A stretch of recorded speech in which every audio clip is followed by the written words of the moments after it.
Toomas Tammik kõrvalruumis kostnud pillihelid märgivad seda, et suur pidu on Järva vallas, on koalitsioonileping alla kirjutatud ja suuremate üllatusteta.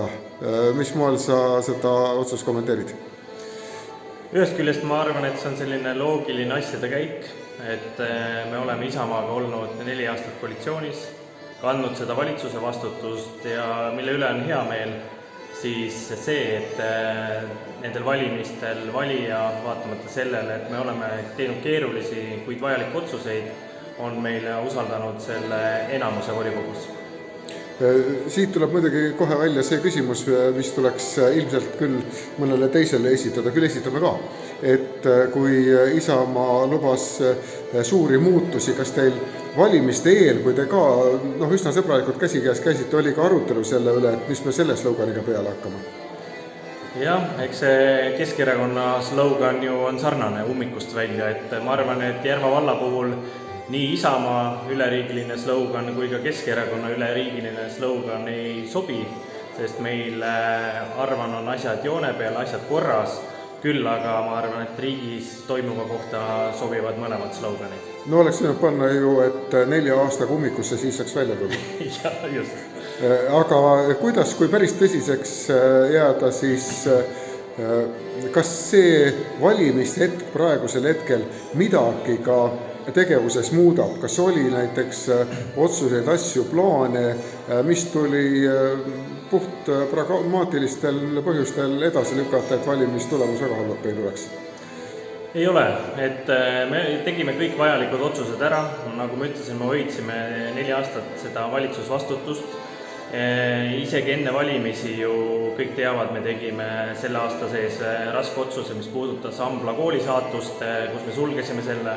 Et ma julgen öelda, et kõik vajalikud otsused, mis me pidime tegema, me tegime ja ei planeerinud ühtegi otsust nii-öelda valimiste tõttu ära jätta, nii et kõik sai tehtud. Et ma arvan, et jah.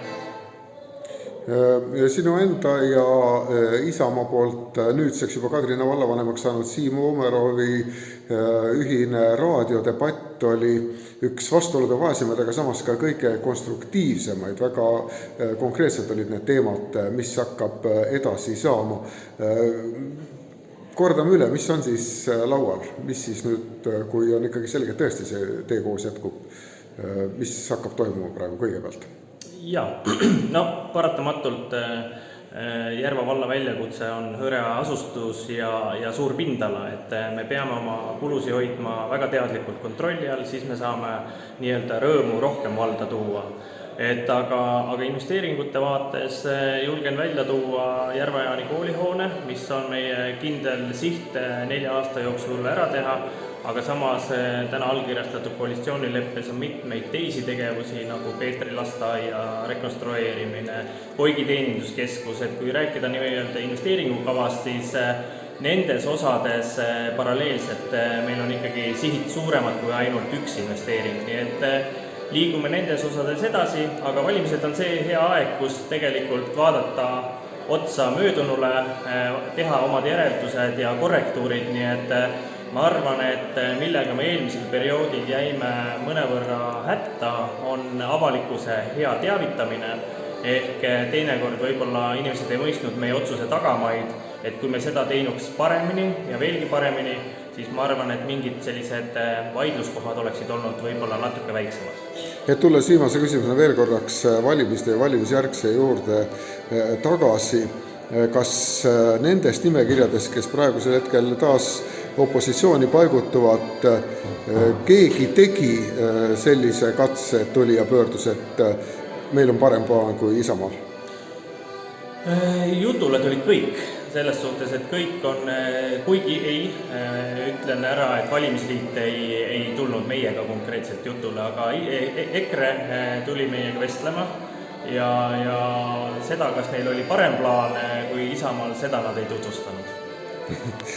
Edu! Aitäh!